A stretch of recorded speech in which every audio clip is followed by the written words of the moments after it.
Welcome, ladies and gentlemen. Today's tutorial is going to be on the phase contrast microscope, and owing to the previous discussion that we had about the dark field microscope, we recognize that the dark field microscope was an improvement on the normal bright field microscope, such that in instances where staining was impossible, then we still have the opportunity to view specimen structure and form without necessarily staining and killing the specimen. And that was very instrumental, for example, in microbiological studies that involved the study of live cultured living organisms where we don't have to kill them.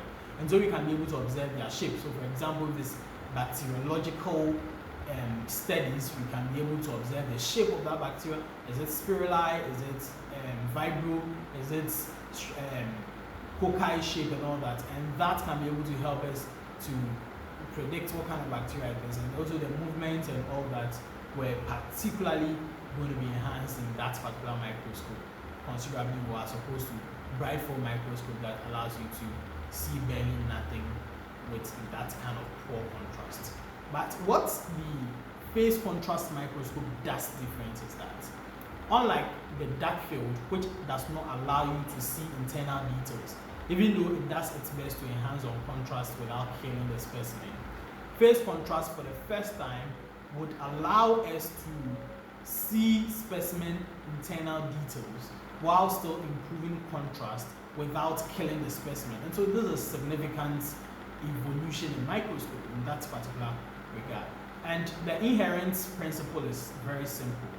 The phase contrast microscope is going to use a special kind of lens on the condenser, and this particular annulus lens that is used has thicker portions and has thinner portions. The thicker portion of the lens allows, so both portions allow light to pass through and get to the specimen.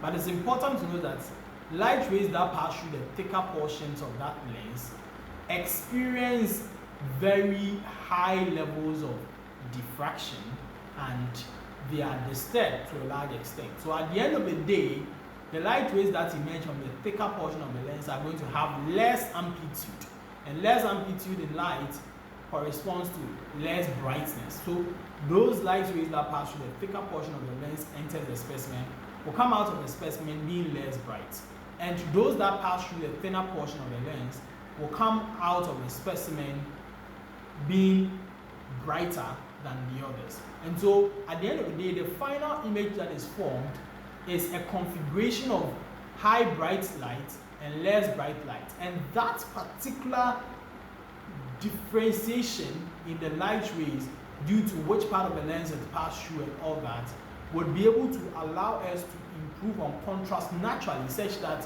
there's a discrimination between the parts of that particular specimen, because some part is very bright, some part is quite dim, and that is a natural enhancement on contrast. And this is how the phase contrast microscope is able to improve on contrast without killing the specimen.